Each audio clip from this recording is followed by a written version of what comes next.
I love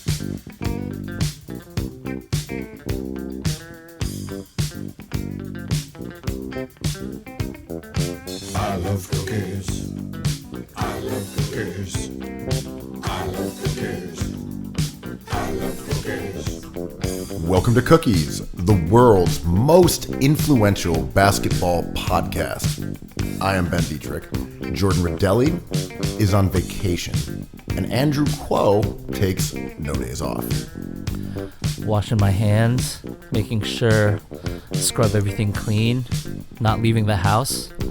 What was that Simpsons episode, the Spruce Moose? You know, what's that guy the aviator? Who was that about? I don't know. What are we talking about? Howard Hughes, right? Ah, yes, Howard Hughes. Was he a famous germaphobe? Yeah. He would fit right in February 2020. Just like our president. Notorious germaphobe. So I'm sure his handling of coronavirus, which he has passed off to Vice President Pence, will be immaculate. What could go wrong? How do you like life in the time of coronavirus? It's terrifying, man. Like, this is the stuff I love to avoid thinking about. So when I'm forced to think about it, it's just terrifying. Are you terrified? In you don't theory. Sound that terrified. You're saying it, but I don't hear the tremble of fear quavering your voice in a way that I would if you were genuinely terrified. Or maybe I've never seen you terrified, and that's how you actually would sound. I'm terrified quite a bit. I guess there's a light quaver. Right. Like the fourth member of the Migos. Quaver. The story of my life. But I think Quavo. I think I've been terrified in my life for sure. I'm currently on a 1 to 10 scale. I'm at a 6.5 maybe. When were you most terrified? About world stuff or about like personal family stuff? No, I don't want to get too grim. I mean, that's our bag, man.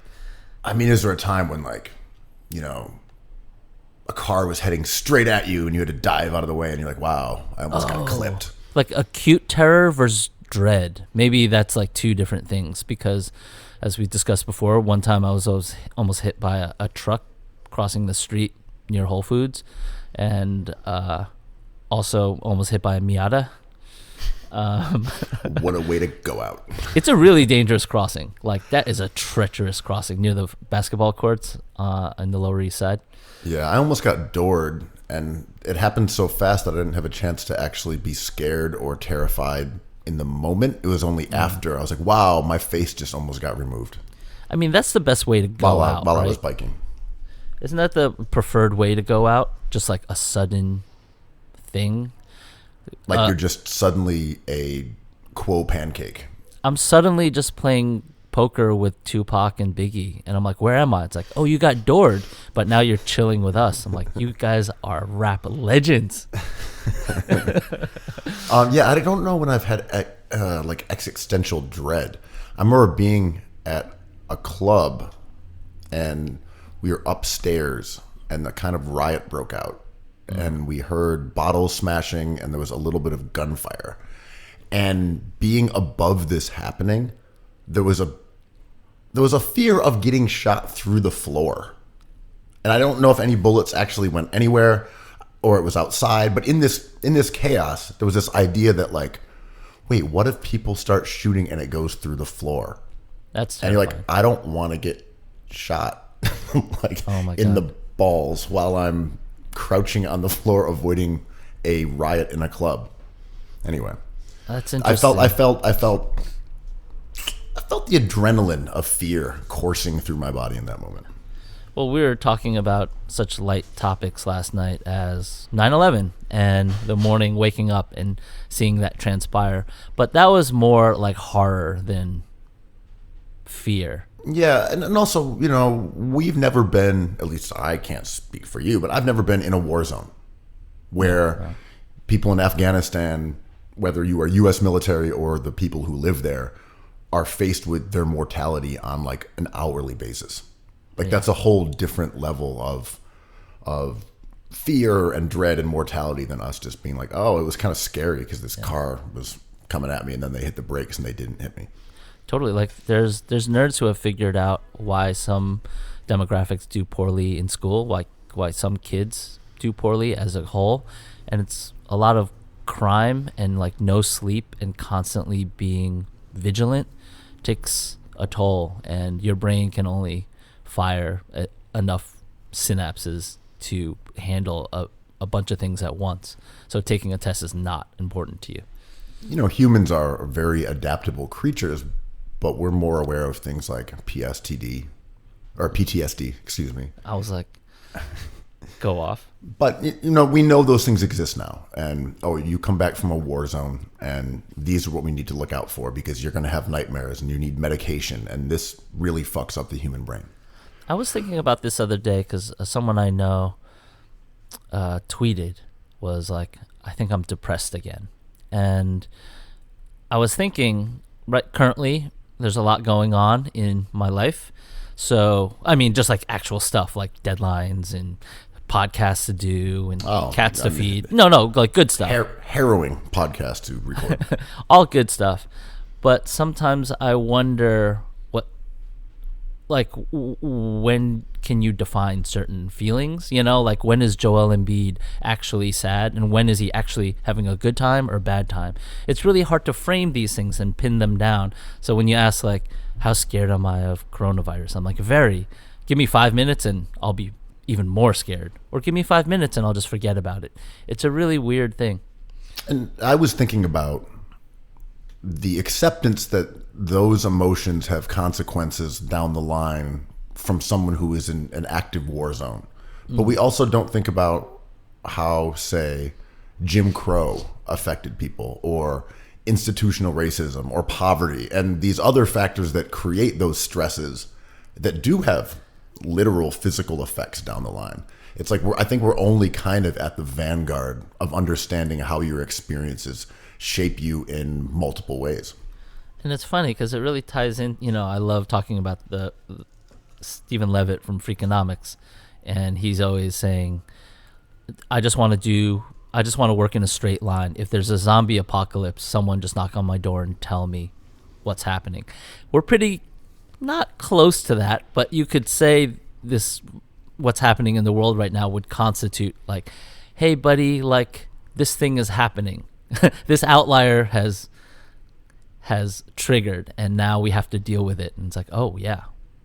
Okay, so that's what I wanted to talk about. And I was just thinking this when I was out this morning, getting a cup of coffee, eating a oatmeal cardamom cookie, as one does.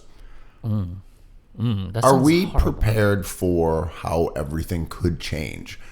And will we now be suspicious of eating food that we didn't, say, cook ourselves, that we haven't seen from the process of like eggs and flour being made into a cookie? Like, I don't know who made this or where it's been. I don't know if I can trust eating this. Are we going to be on public transportation? Are we going to play pickup basketball where you're sweating and coughing and running and giving people dap? Like, are these things that for a temporary period of time we're going to have to forego? And people will be wearing masks and we'll be in our houses and then it'll be over and we'll go back to everything being normal. Is that on the table, that everything is going to be different? It's certainly on the table, but I don't think it's going to happen. I think my fear I have is always not being able to adapt. And it's funny, not to bring this into politics, but you know, a lot of people say a certain candidate's strength is he hasn't changed his mind in 40 years. But I hear that and I say, why not? The world is changing month to month. And I respect that, you know, like he has an agenda and he stuck to it and it meets him in 2020 at the perfect time for him. But to quell that kind of fear I have of not being able to adapt, I want to think about how futurists would think about it. So let's just say, right, my food needs provenance now. Okay, let's just do it. This is where the wheat came from. This is where the water came from. Done. It's just done. We don't have to go back to what we think normal is because normal keeps on changing. So if we're doing it, we'll just do it. But if we're going to talk about malleability, I think someone's moral code being set in stone is different from your opinions. And I hear what you're saying, like, oh, if you've been the same person for 40 years and the world is a different place, why are you still the same? But we're also talking about core principles too. I think it can be, you can view like moral rectitude and saying, I believe that this country is wrong because of these reasons, and we need to change these things for these reasons. And that may be totally immutable because the problem still persists that made you come to that original standpoint. Yeah, 100%. I am celebrating the Knicks championship every year until they get it. And in 40 years, they will. And I'm going to be like, see? Told you so. Well, I mean, look, if we compare this to basketball, you could say, look, my core principle is that teams got to pass the ball. And then you could end up with like James Harden and be like, maybe we don't have to pass the ball, really. Like you can shift. I believe in all that. Yeah. I mean, but But it's more like, that. I believe we should play hard. And it's like, okay, that's a constant. Yeah. Guys should play hard. I mean, it's interesting when people have seismic shifts in their job, like when Republicans go Democrat or when Democrat go Republican. When companies change their philosophy, I kind of love that. But it's really, it's not American. It's not the Mamba mentality. I think our story involves loyalty and steadfast, like stability, and I just don't think the world works that way. But that's my own personal experience because, my life gets turned upside down every 10 years, it seems. So I don't know what it is. We also live in New York City where a lot of stuff goes down. I just want to go back just for a second to the coronavirus thing, though, where I don't know how prepared we are, but we will like kind of sluggishly get in line and start wearing like N95 masks and like stop Hopefully, going to bars and stop eating at restaurants until this passes over. Like, is that just what's going to happen? No, yes and no. There's certain people who are going to do that, but I think this is one of those instances where half of me says, be aware and do something, and the other half of me says, there's no awareness or doing anything that could help. Like, let the experts do this and just pay attention. Maybe so. Awareness is the common theme, but so you're like, I'm not even washing my hands. Well, you're just going to develop an immunity. Well, to Corona V. I'm an obsessive hand washer, so that's why you're not worried. Well, it's so simple, right? Like, I was thinking about what the most valuable thing on earth is as compared to like its price per ounce, and I came up with soap. That stuff is really valuable and pretty affordable, Like, a lot of countries need soap. Like, how do we beat this flu season? Just wash your hands with soap. As far as coronavirus is concerned, some people kind of scoff at it and like, well, it's only going to, take out the sick and the elderly and the weak. And you're like, that's like millions of people, though. Yeah. It's wild when you hear the statistics and our prejudice and inner racists, I think, say like thousands of people died in China. And I'm like, yo, what? Like, what? That is insane. Those are all people who have favorite foods and have like pets and enjoy soccer. Like, what do you mean they're all dead? It's just wild to me. And that's how and at the same time, I get this idea that the flu always goes around. We normally don't have a name for it, and people get it, and those same vulnerable targets are felled by it in that case as well. And these same people who passed away and perished due to Corona V might have died from the common cold. I understand that too. For sure. But when we talk about the lower mortality rates or who it's going to affect, we're still talking about literally millions of people. Yeah. And this is a case of, this is basketball related in that a lot of the way this will be handled is vibey, and how we see how our feelings and fears come to frame this. And there's actual people on the ground, scientists, statisticians, like all the smart people on Earth, I think, are tackling this. But how we're going to frame it is very much an eye test situation, which is concerning to me because as a whole, we're all pretty dumb, myself included. Especially Yeah. yourself included. Right. Klay Thompson, baby. But yeah, I don't know. It's weird. Like, I think, when we talk about politics, I think a lot of this stuff feels rhetorical and it feels like we're going in circles. And sometimes, we had SARS and it's valid for someone to say it'll just fix itself and that's fine. But I don't know. I really am disturbed when people die. And that is a really weird thing to say because it's obvious, but it's like when we go into Iran and do stuff, I'm like, more people will die from something we did. A virus is something that we like, it's going to be optically really awful, but they have to contain it. And this is where like humanity and empathy kind of shift, because it feels inhumane to quarantine people, but you have to do it. And it's sort of like giving your cat medicine. They hate you. They don't understand what's happening, but you're trying to help them. We've talked a lot about in politics right now, Medicaid for all as a core pillar of Bernie Sanders' campaign, and other candidates sort of flirting with the idea, but ultimately not backing it in the same fashion. When you see Nancy Pelosi, the leader of the Democrats, speaking in Congress and saying, well, this has got to be affordable. It can't be super expensive, the vaccine for coronavirus. It's got to be affordable. You're like, are you kidding me? Are you kidding? Our government can't give us free medicine for this thing? People have to decide if they have the money to get the cure. Like, it just is so shockingly amoral when you see it juxtaposed with Bernie Sanders saying, healthcare is a human right. And then you see the leader of the left party, the leftish party, saying, yeah, affordable. Like, affordable. Like, you can pay for it. You could potentially buy this and it wouldn't break the bank. Like, what are you doing for us, man? I mean, this is the capitalism debate. It just looks so foul.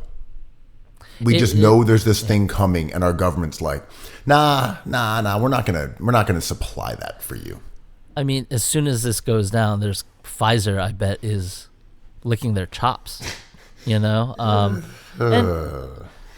right, and like, I think affordable health care for everybody is a right.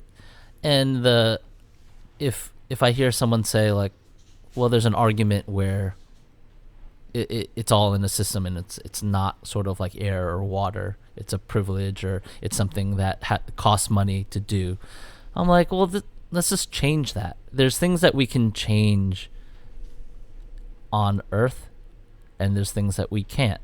Like, we could, let's say the game does slow down in the playoffs. It always happens. I'm like, well, let's just change it. Let's see the Rockets go, And by the same idea of, universal health care and Medicaid for all, if someone said, hey, we're just going to get rid of all the police. All of them are gone. There's no more law enforcement. If someone's breaking into your house, there's no one for you to call.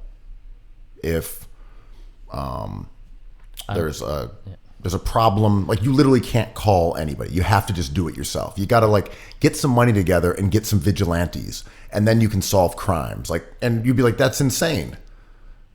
We need to have some sort of police presence. And again, I'm not even advocating for police. I'm saying in this idea Look at this cop lover over here, Mitchell Robinson. Dude, my platform is defund the police. But I'm saying... So your platform is to fund the police. Got it. Are you the fun police? No, but I'm saying to the average American, the idea of not having a police force would be insane. And you're like, well, then who's going to protect us from the bad guys?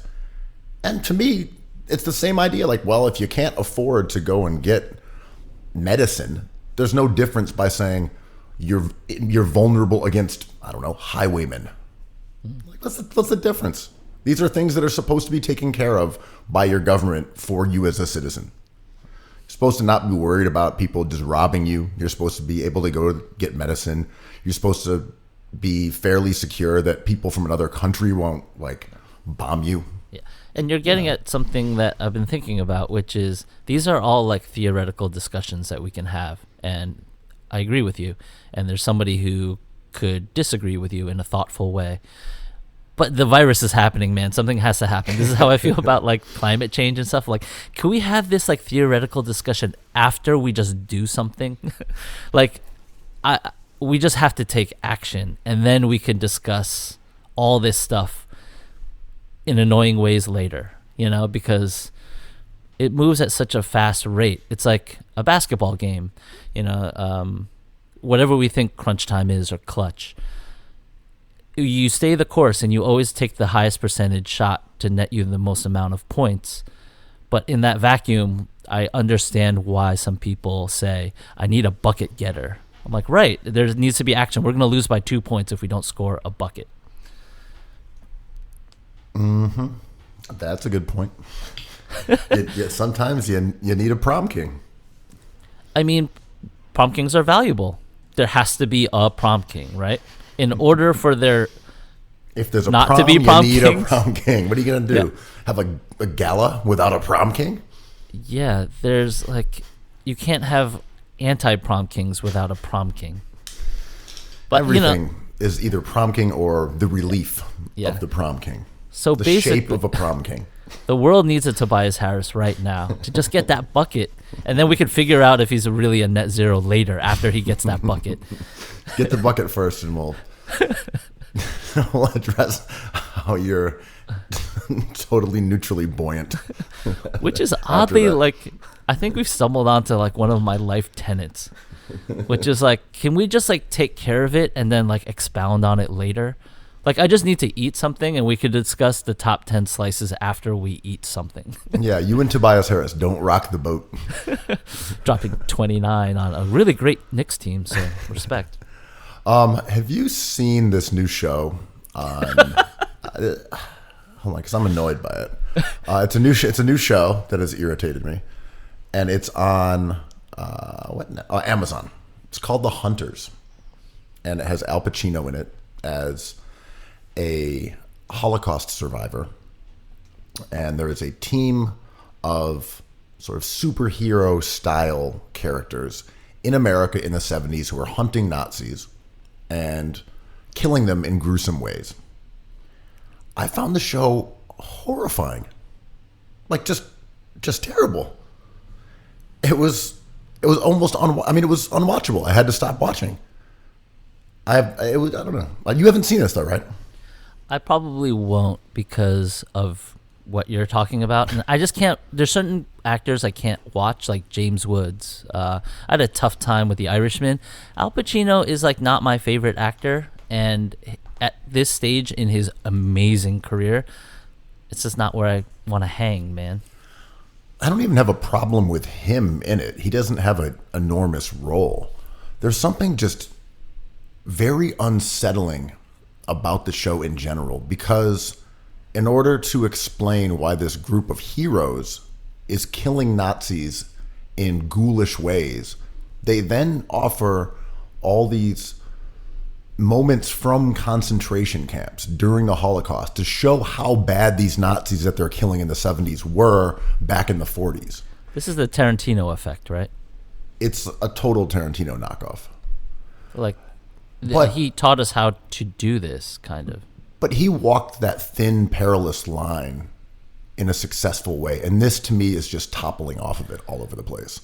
Because they show you this flashback from a concentration camp with an extra bad Nazi. It can't just be systematically murdering people, because that's not cinematic enough. So it shows these capricious, arbitrary, horrifying, point-blank murders. And you're just like, I don't want to watch another cold-blooded killing of someone in a striped concentration camp outfit whose entire role in the show is to sit there, be kind of noble for a second, and then get murdered by a Nazi. I mean, there's a tradition of this. I believe 12 Years a Slave won Best Picture. I think. There's Tarantino. There was a whole genre of Holocaust movies around when Schindler's List won Best Picture, which were horrifying. Like the pianist, the pianist, right? Is that what it's called? Yes. That the was the pianoist. Pianist. I think it's the pianist. Yeah. That was a horrifying movie. It was really extremely difficult to watch, and it still like bothers me. One could argue that we need to talk about these things in these frank terms, and I think. But what this you're show saying does is, not do that. Right. That's what I'm complaining about. It's the Dion Waiters, right? Like Steph Curry does this amazing thing and makes us aware of the game that we're playing, and Dion Waiters is like, "My turn, I'm doing that." And like, not the same.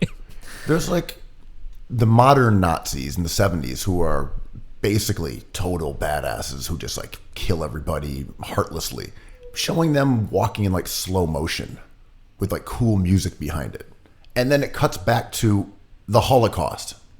And you're like, this is so tonally jarring that it just really grossed me out. That you're trying to do that Tarantino, ooh, cool Nazis, badass. And then you're using the millions of people slaughtered to like make us care or to add gravitas. It's fucking gross, man. Well, I mean, I guess this is the opposite of something just as odd, which is like people who deny that it happened.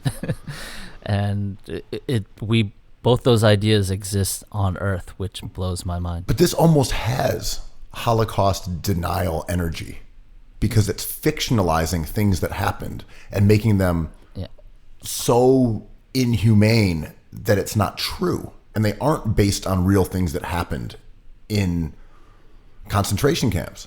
And I know there was a complaint about that. There was this game, I think they're talking about this like game of human chess where, you know, the prisoners are forced to like kill the person in front of them when they're moved in to take a piece, which is another person. And people like, that didn't happen. So you invented something to make a concentration camp worse for the sake of being cinematic. Not a fan, bro. As someone who doesn't watch that many shows, I'm surprised you picked this one. But this, I don't know why I picked it. well, this is a bigger discussion sometimes because, like, what is shock art? And it's not, we could grade it on a scale.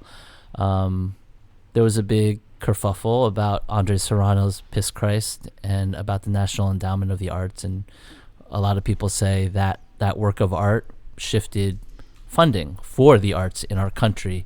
And I think that was a really important moment that had an adverse effect, but maybe was successful as an artwork.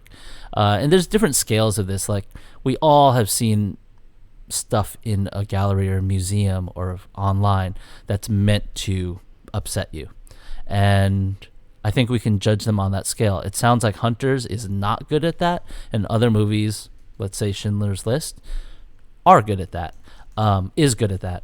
I think I welcome the idea that these things can exist and we can watch them, and I also welcome the idea that we don't like them.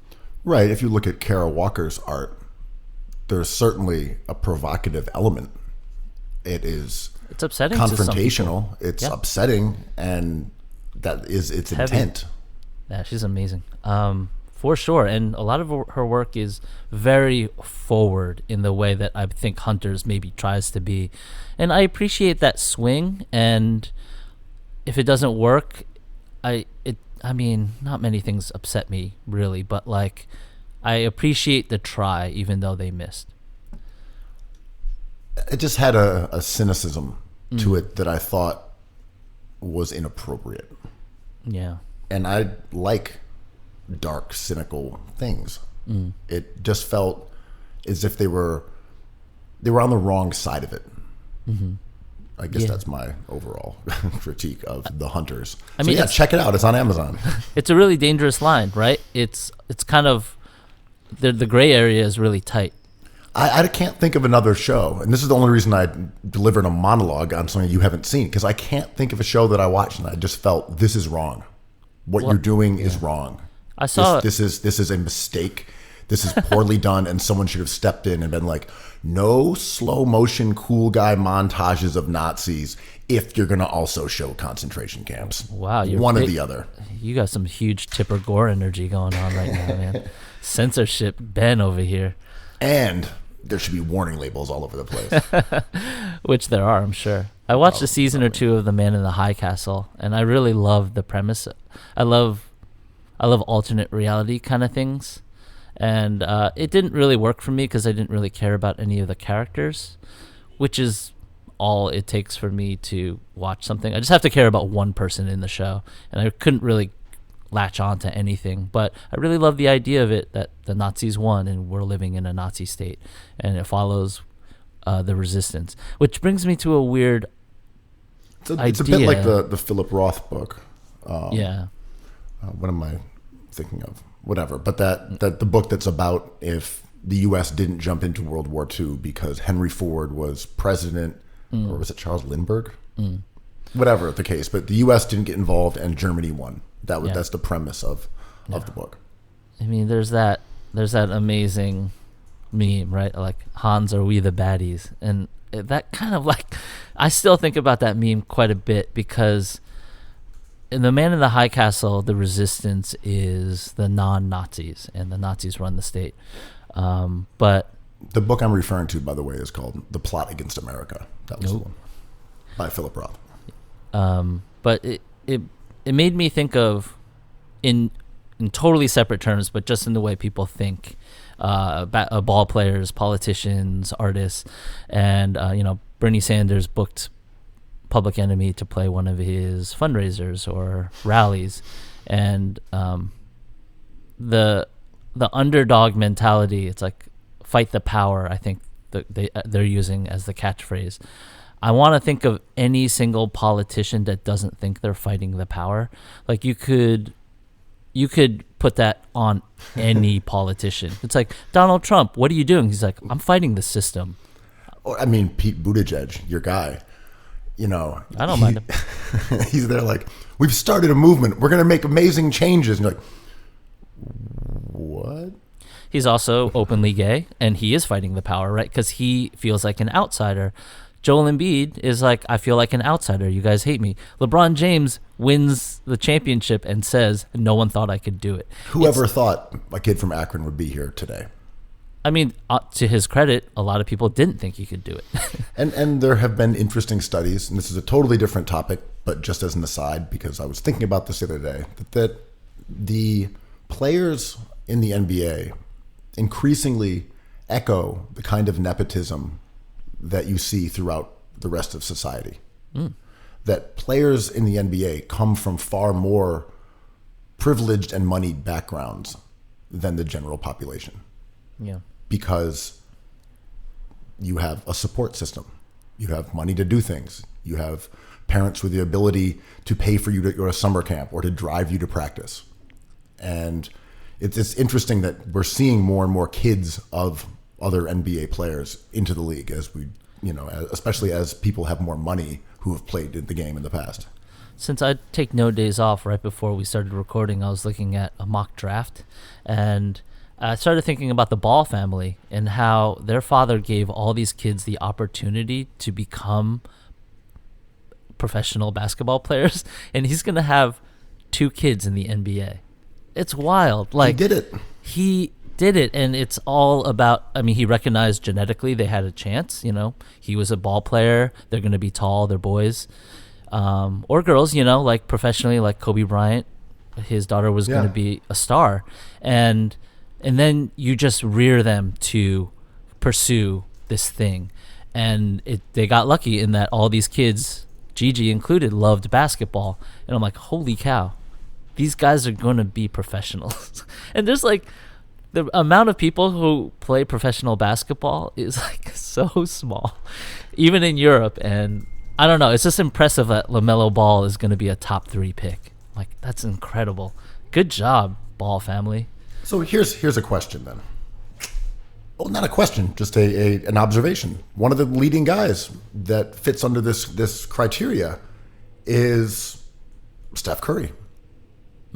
He is arguably inarguably the best shooter in the history of basketball. Mm-hmm. His father was an incredible shooter in the NBA.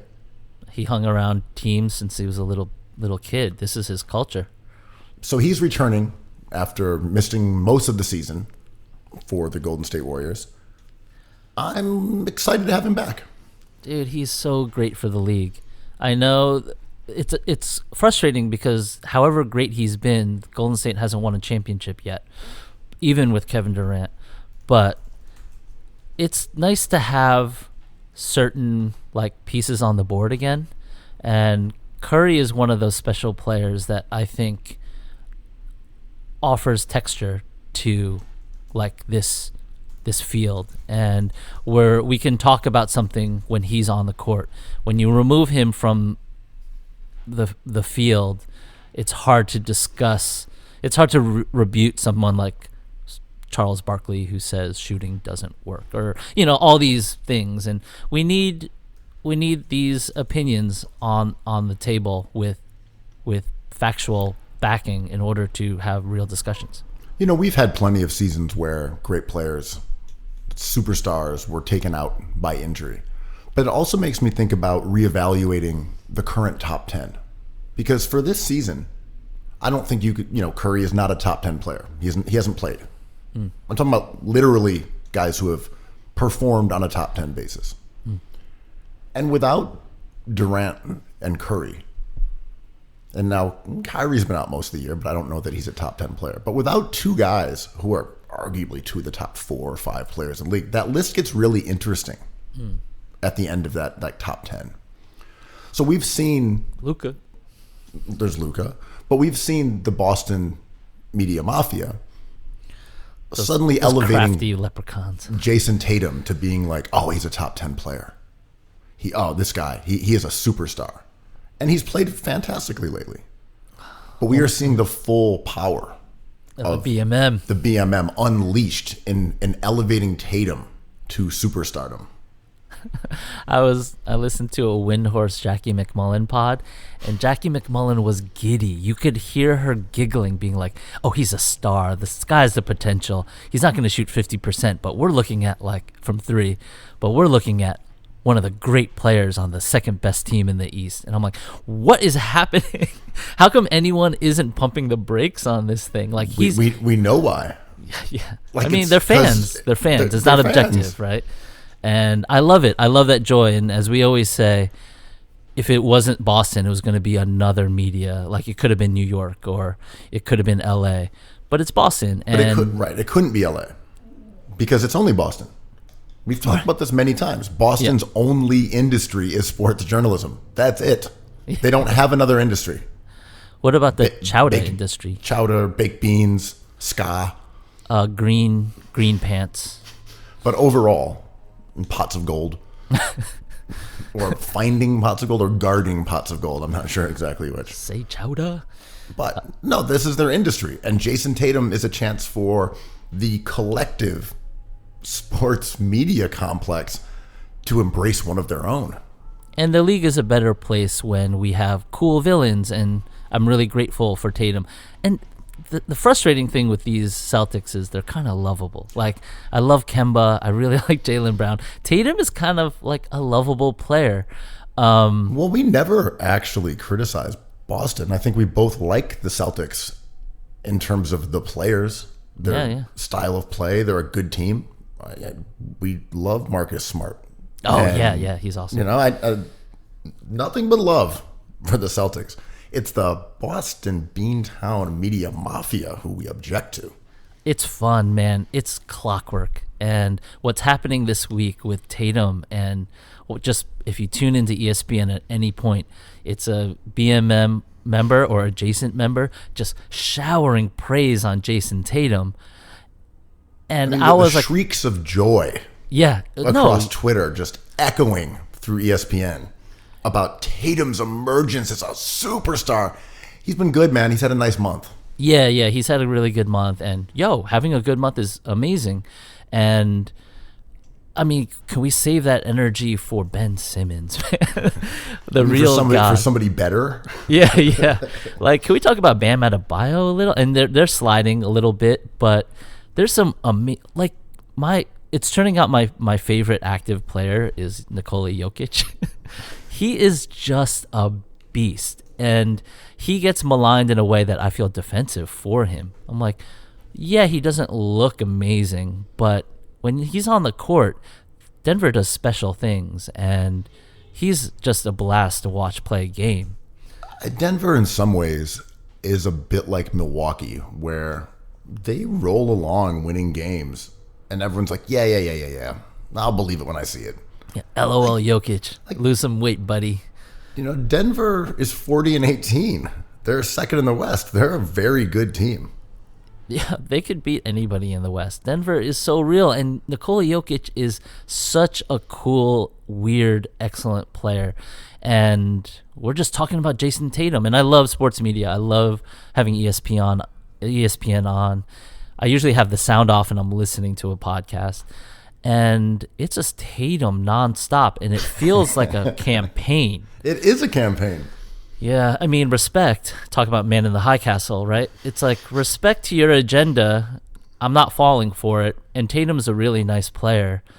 But can we, I think we've reached Simmons, Joel Embiid exhaustion because they're good. And I think people have come to the point where it's like, well, they're really good. Now they're hurt, so we can't talk about them. And now we're shifting to the glory of the green. I think Tatum is a very good player. I think Beal is a very good player. I think Paul George is really good. And Kawhi is probably the best version we've seen of that kind of two-way wing. I still don't think they're the most important players in the league. I think they are, obviously they are valuable. They are good. They help your team. But I just don't think they're enough of an anomaly. Yeah, there's no gravity to them. They have to exist. I mean, I didn't really think I'd be focused on this analogy of pieces in a game, but they have to exist. They're in a video game. They're the bosses, but the interesting players aren't necessarily the best, but they make you think, right? They really please. They scratch an itch, like Jokic and Lonzo Ball and Ben Simmons. They're the stars because I always say. When I watch a show like The Voice, everyone sings so well, but they don't have star potential because there's nothing bad about them. There's no uniqueness about them. They're just really good. I just don't care that much about a fairly efficient, high-ish volume scoring wing. I just don't care that much. That is not a fantastic passer. Like, give me Doncic, give me LeBron, give me Harden. Give me those guys who give you two offensive skill sets. I just don't care about an ISO wing. He does not capture my imagination, even if he is awesome at basketball. Wow. Paul George is sick.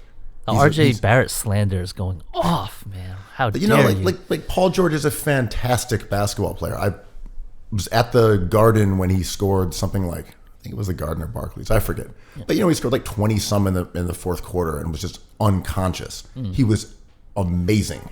Yeah. But it still doesn't have the same sense of awe. It's like, wow, he's hot right now. I always thought that about Allen Houston in his prime at the Garden. He just was a shadow, like a breeze, and then you look up and he has 20 points. I'm like, those are the most inconsequential 20 points in terms of entertainment ever.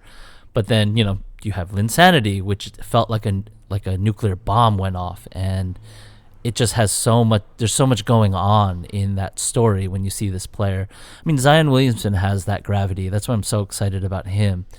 I think Kyle Lowry is more interesting than Pascal Siakam. Just in terms of a player. Lowry's weird. He tries to crawl through people's legs. He takes charges in all-star games. He's always in the right place. Got that wagon. He's got a wagon. Siakam is another one of these guys we're talking about. Highly skilled wing, doesn't pass a ton, plays good defense.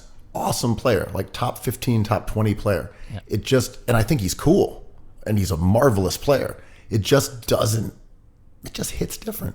It hits different, and we may be we love passing, man. Passing is the most fun. That's kind of it.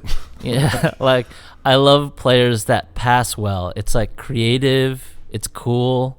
It's the most fun to watch somebody survey the court like that. And Zion's awesome. I love the way he looks. I love the way he plays. But I just love passing so much. So, well, here's a question, and I think I got into the film a little bit, and I think it's surprising some of the observations I've made. It looks to me as if Zion Williamson is passing with the wrong hand. I've heard this. When you see it released from his hand, his bounce passes or his chest passes, they're not coming out of his hand. They're not being passed. If he could switch to his other hand, perhaps he'd be able to make more passes. If he wasn't canoodling with his prom queen so much, maybe he could concentrate on his game and not worry about his celebrity status. You know, spend the summer throwing bounce passes against a wall. Man, that Coach K program really messed him up. I mean, just savaged his ability to pass the game. Him and his Duke teammate, RJ Barrett, doing stuff with the wrong hand. You hate to see. Is he trying to block shots with the wrong hand? Yeah. Apparently. I'm really hoping they make the 8th seed. One, Lillard being an, quote, MVP candidate who doesn't make the playoffs. Funny. I'm not that interested in Memphis yet. Love them. Think Morant is sick. I think the Pelicans are more fun and have the potential to do more damage as an 8th seed. Yeah. I just want Memphis to darken their blues a little bit, and then they would become more interesting to me because they're such an exciting team with such a cool story. And I just look at that baby blue. And I like when they go back to the Vancouver uniforms, though. Awesome. I know that's boomer, but they look great. Awesome. So awesome. And Toronto's been doing their Raptors, their Vince Carter Raptors jerseys a lot. All right. Enough of this. We got to talk about the Sixers, man. What do you want to hear? Is net zero going to bring them to the promised land? I say trade Embiid. Trade Simmons. Build around Shake Milton. You got a diamond in that rough, man. You know, we've seen a little bit of a change in the way that the Sixers have been discussed. Over the course of the season, it was a freak out on a daily basis about Simmons' lack of a jump shot. And that's sort of been quelled because he's been so obviously good and awesome on offense. And he's someone who you could argue is at the end of that top 10 players with guys like Curry and Durant out. Like, yeah. He might be in that range, you know? I had him as an all-star starter for sure. But exactly. He's in that range. He's in that discussion. Yeah. And I think the heat on those two guys from the average sort of Sixers fan and media has gone away a little bit because we've seen the rest of the team is not that good besides them or doesn't fit that well and was not a great allocation of resources. So we've seen some scrutiny of the front office in a way that had not really happened until recently. And I've been thinking about the Sixers front office a bit and the kind of decisions they've made. And I think overall across the league, to be a GM, you have to be sort of a psychopath because it's this Faustian bargain where it's a dream job and you get to create this church in, you know, in your own vision, in your own belief system. And you get to watch it and see if it can win a championship. It's an incredible, like, egomaniacal way of Messiah complex. Yeah, of being Messiah involved in complex. basketball. Yeah. It's the closest you can come to winning a championship without like making the winning jumper. Yeah. And you need that part of your personality in order to succeed. Exactly. Yeah. And the downside, of course, is that the mortality rate for a GM is pretty modest. You are attacked by fans, media, players, coaches, leprechauns, the BMM. All these people are going after you all the time. They all want your job or think they can do it better than you. So you're walking this tightrope. Andrew Yang. Yang. So you're walking this tightrope that you can stumble off at any time towards an indeterminate end. And even if you win a championship like David Griffin, it's like, you know what? We're not going to extend your contract. Like, what the hell, man? I just won a championship as the GM and the architect of this title winner. And like, yeah, you're out. It was all LeBron. Joe Dumars, I did it. Bad Boys 2, more Bad Boys. Yeah, you're out of here. Dumars had a rough go for a few years. Oh, I'm not saying he should have had that job for life. I'm just saying you can get to the pinnacle of that profession and then be out of there in a couple of years. Mm-hmm. So it takes a specific kind of maniac to accept those conditions for employment, where your professional reputation and career are intrinsically tied to decisions you make about basketball and what happens on the court. Oh, you signed John Wall to a max contract that everyone thought you should do, and then he blew out his leg.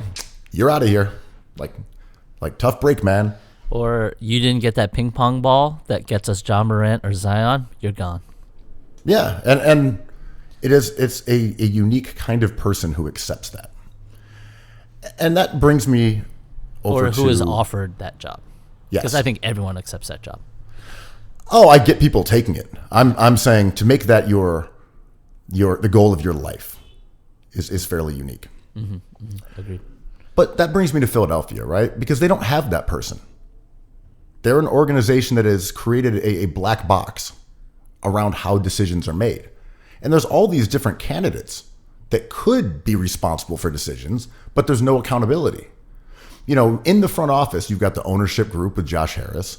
You've got former NBA league employees like Scott O'Neal or Ned Cohen. You have former Colangelo minions in Mark Eversley and Alex Rucker. You've got Brett Brown, who was temporarily GM and then isn't now. And then you've got Elton Brand, who is like the titular GM, but no one thinks he actually makes any decisions. Or no one is sure that he makes any decisions. He doesn't stuff that hollowed out hoagie with spaghetti?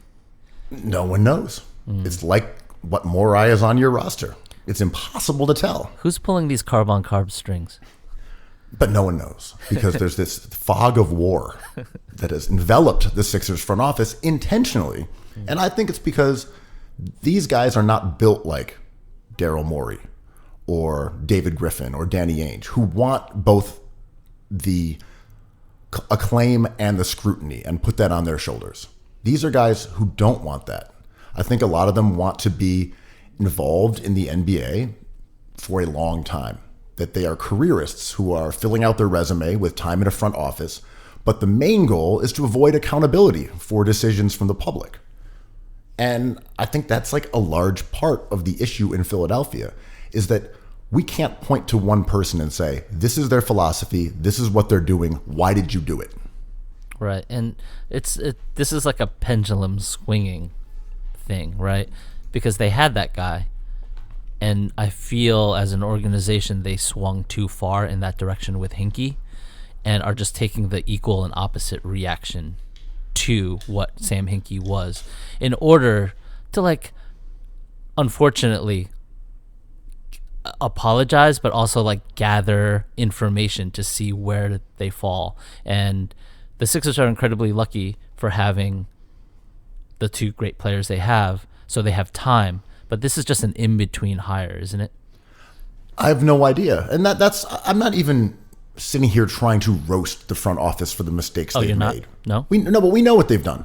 We know their job performance. We know the same people that were in the room under Colangelo who made mistakes during his tenure are still in the room and making decisions now. There's no difference between the front office then and now, other than who like the face of it is. All right, I'm not even trying to sit here and be like, ooh, let's look at all these mistakes they've made. We know the deal.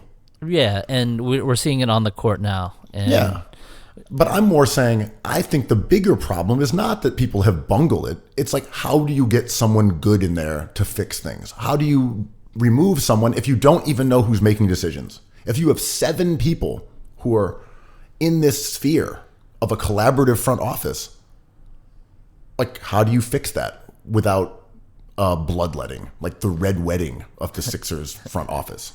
I don't mind collaborative, like, think tanks or front offices.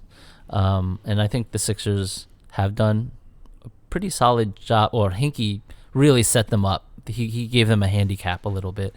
But I don't mind that because I believe in, like, a collective effort. And I think having a meat shield is easy, and they certainly have one. But I don't really buy that there has to be a pronounced point of view leadership at the top. I think it's just for the sake of clarity. I'm not saying it's the best way to make decisions. I'm saying for the sake of trying to address how you improve this front office decision making, having a known hierarchy is kind of important. Yeah. And they know it within the building. Someone has final say so. We just don't know who it is. And if they, I guess what I'm saying is if you can't put pressure on the team to make a change because you don't know what the pyramid in the organization is, that is the intentional obscurity that they have created. Yeah. And they don't want accountability or attention. And to their credit, they've made obvious roster mistakes, I think, that we know about. But to their credit, with all the BMM chatter and pressure, they just casually maxed out their 2 young stars. There was no debate. It was they didn't even shop them. They were like, we're going to just max you out, despite what everyone thinks about your shooting or your extracurricular life. You know, and this is true, that they have these 2 trump cards. Mm-hmm. And they can shuffle the other cards around, and they're kind of like crap. And you're like, well, we have 2 aces, though, so we're going to win a lot of hands. Yes. And a lot of front offices would have stumbled a little bit with all the chatter around Ben Simmons. I disagree. I don't think a lot of front offices would have traded him because I think most front offices would have realized that he was a forward and had guards on the roster. And we would not have seen the kind of cramped quarters on the court that the Sixers created because they literally don't believe guards are a thing. I mean, I don't want to relitigate, but even on Cookies, when this was at the BMM was at their peak roasting Ben Simmons like 2 years ago, a year and a half ago, we were talking about he's going to get traded. They're going to fall for this. So we can't we can't have it both ways, you know? Can't we? I mean, yes. Who says? Let's change our minds. But no, I really was pleased with the way they reacted with that. They're like, whatever, we have an all-star on our team. We keep them. Whereas a lot of teams, I think, sometimes trade all-stars, and that is just a mistake always. Yeah, and for all the gloom and doom that's coming out of the Sixers fan core about how bummed they are about the season and not reaching expectations and how Brett Brown should be fired and now the scrutiny of the front office because they're unhappy with the way that Al Horford fits and Josh Richardson is a bad offensive player. It's all good. This is just part of. They're all good. They're gonna. It's all good. Yeah, it's all good. It's all good, man. You have such a cushion. You have Ben Simmons and Joel Embiid, who are 25 and 23, and 2 top 15, borderline top 10 players who haven't reached their peak. They're under contract for respectively 3 more years and 5 more years. Yep. You are good. Yep. And yeah. Did you bungle the asset allocation? Yeah. Yes. Did you overspend on an old guy and a guy who's net zero? Yeah, you did that too. End of the day, you have 2 top 15 players. And how many teams in the league have that? The Clippers and the Lakers. And you. Yep. That's it. Maybe the Nets. Shout out to Chris Middleton, my guy. He's balling. Yeah, but rich man's Tatum over there. Rich boy Tatum, I'll take that. The BMM's got a picture of his dick on the wall. Wait, what was the head of the Olympics name? Dick Pound? The god. I was like, what is one thing that's going to quell my fear of this horrifying coronavirus? Oh, his name is Dick Pound? That's funny. Time to make some jokes. You don't want to go with Richard Pound? Nope. Not for me. Nah, it's Dick Pound. Believe that. No, it's Dick. What about Rich Pound? Nope. Absolutely not. I'm offended that you would even suggest that. It's actually Dick Poond, so you're saying it wrong, Americans. But so here's the question I present with you, for you, whatever. If the Sixers have 2 top 15 players who are both really young, they are in great shape. How many teams are in better shape, let's say over the next 3 years, because that's the duration of Embiid's contract in Philadelphia?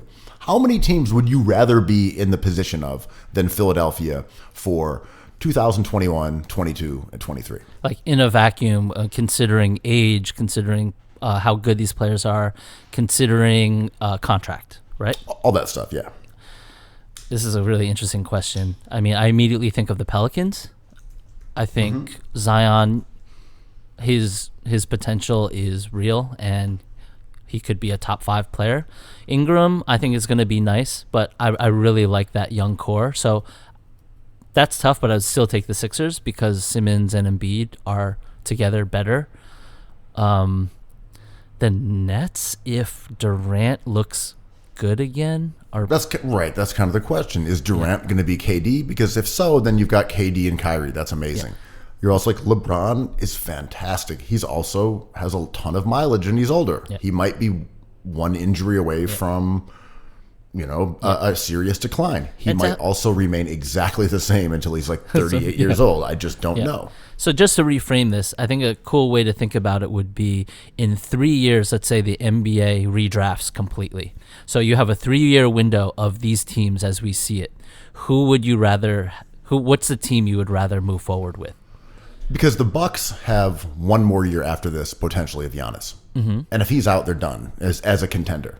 He might stay. And if he does stay, then right, the Bucks are fantastic. They're on pace to win 70 games. They might win the championship next year. They might have the same chance next year. And if Giannis came back, you would have a 3-year window of trying to win a championship every year. But that's a question. Giannis might bounce. Kawhi Leonard has an opt-out after his second year, which would be next year. What about Tim Hardaway Jr., the third member of the Big Three in Dallas? That's an interesting team. I think Dallas is a contender for this discussion. Yeah, Luka is that good.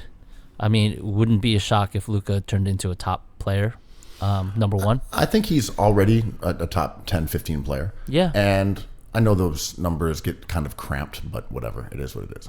Yeah. And Porzingis has been playing better, and he's a good player. But the real key with them is that Doncic makes like $8 million a year. Amazing. It's amazing. So you're getting him for Elfrid Payton money, which allows you over the next 3 years to just Knicks add. Slander's uncalled like if they were like, hey, we'll take Tobias Harris, we have him now. Like they have so much financial space because Doncic makes nothing, but gives you like $35 to $45 million worth of value. God, it's all about the draft. It's all about the draft. Yeah, I mean, let's take a stroll down the NBA. The Wizards are out of purgatory, but no way. Bam Adebayo is one of my favorite young players, but not ever would I trade Embiid or Simmons for what they got in Miami. Portland, I don't like the way that team is built.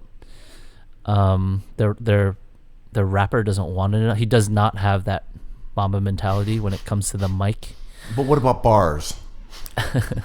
As an aside, like, I don't want to talk about Kobe again, but everyone, the framing of him as like this elite wanting it more guy. I'm like, why wasn't he a better rapper? He loved to rap. I don't know. There's I remember we had ASAP 12 on Cookies a few years ago, and I was reading lines from Kobe songs, and I was reading lines from Lil Wayne's song Kobe, and trying to see if 12 could guess who said which one. Yeah. And he was wrong on all of them. Nice. Because Kobe was like talking like gun talk. It's a tradition. It's an art form with a tradition. Just go with it. It doesn't mean there's a song of like Kobe guns. and Beanie. Yo, best rapper from Philly.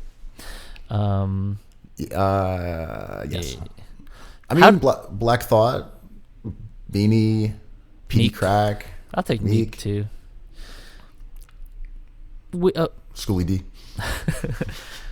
Can you think of a team though? Like, it's not the Celtics. I don't think I would trade the Celtics for the Sixers team at all. The Bulls bungled their entire rebuild. Sort of. I think it's Knicksian. I think you could say the Lakers. You could say Brooklyn. I don't think the other candidates are as close to winning, and that would be like Dallas or maybe like Memphis or New Orleans. Those would be my teams that I think you could make a good argument for. The Clippers, yeah, they're in that conversation too. So, I mean, basically what we're saying is Sixers fans should not freak out. This has been a tough month. They've lost a bunch of games, and their 2 stars went down. Not awesome at all. Yet, still have a chance this year if they come back. They're going to be healthy for the playoffs. They're going to fall in the standings. They have an easy schedule, but they're still going to fall. And they might match up with Boston as like a 2-7 matchup. And you know what? I like that. Awesome. I want to see it. Yeah, I want to see it. This is self-care, man. I know that I'm a bad fan for not caring about the regular season at all.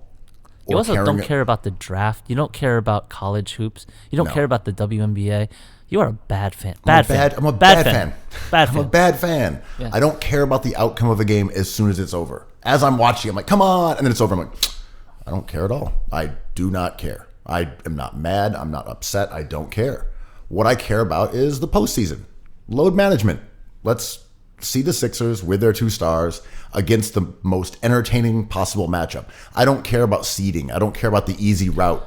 Nah. Play the Celtics first round. That's cool. Let's go. I do not want the Sixers to play the Bucks. That would be a bad matchup. But also I'm fine with it. You're gonna probably have to go through them anyway. Like, let's go. Yeah. Let's see it. I want to see the Sixers at the strength of their powers against the Bucks in a series that matters. I'm down. And that's why I think in every sport, the higher seed should be able to pick their matchup, because let's say you're a leprechaun and you've secured the 2nd seed. You really don't want to play Embiid and Simmons in the first round, even though that's the correct matchup in the bracket. You probably choose to play anyone else. I'm in favor of it. Yeah, it's not fair. It's also that due to injuries, the teams that are the seeding does not reflect how good the team is a lot of the time. Yeah, exactly. It's an inaccurate portrayal of the team's quality. I mean, I hate to side with the BMM here, but I want to side with the players on the Celtics. That just sucks. You've played so well to get that 2nd seed, and then Embiid and Simmons come back a week before the playoffs, and then you have to play them. That's just like a dummy prize. That's a bummer. But it also doesn't reward the teams that do stay healthy and do play their players and take the regular season seriously and don't, pretend to try on the road or whatever. It's like, all right, no, we go out there, we give our best effort. We're really like the Bucks. They're trying to win every game. They want to win 70. Yeah. It's like, if you do that, you should be rewarded by being able to pick your opponent. Absolutely. And it gets rid of, there's maneuvering at the end to try to get the matchup that's preferable. It just eliminates all of that if the team can pick. So speaking of the Milwaukee Bucks and their MVP candidate, Chris Middleton. Giannis was brought up by James Harden in an interview where Harden said that he'd accomplished more than Giannis, which is obviously true. He also said something that I thought the Cookies audience would be interested in, and it's that he wishes he was 7 feet tall so he could just dunk all the time. How do you feel about that, Andrew Kuo? The Harden-Giannis beef is so boring to me. Giannis is already boring, and Harden doesn't... I like Harden. Shout out to GQ cover star James Harden. But... Of Outkast. of legendary LA rappers Outkast. But I think... the fabled Houston rappers. Yeah. Goody Bob. UGK featuring Russell Westbrook. But I think this is so boring. It's been going on forever. It's because Giannis got the MVP when Harden thought he deserved it, which was valid. And I appreciate people taking shots. I love the WWFification of everything. But these guys are just so boring. And, they traded... I think Giannis threw an elbow at Harden in the All-Star game and then proceeded to talk trash about him after the game, saying that Team Giannis was just focused on whoever Harden was guarding, which is a shot. It's just so dumb. I hate it because it's so basketball related that it's so boring. It's like, I think I'm better at you in basketball terms. I'm like, so what? What I'm interested in your thoughts on is the idea that dunking is not a skill.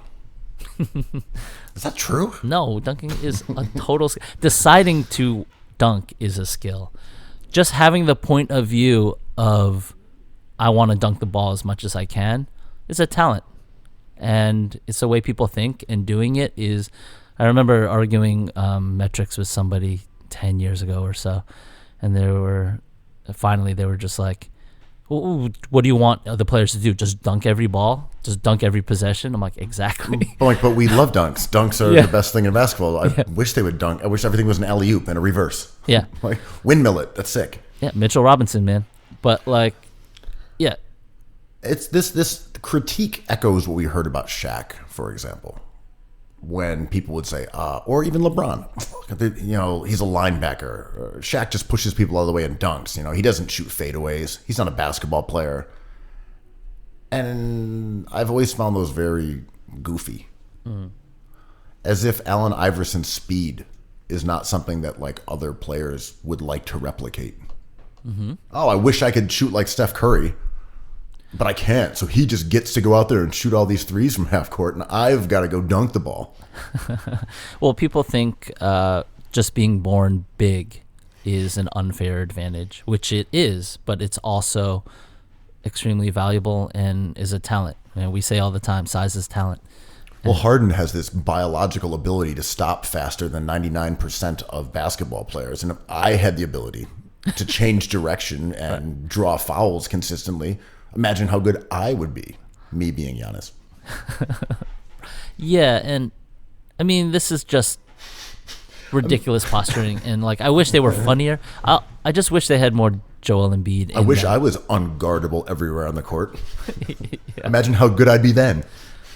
Well, it's Shaq criticizing other big men in the league. It's like, I did it, why can't you do it? I'm like, well, you were the best ever. You were a freak of nature in high school. Like, we knew you would be the best.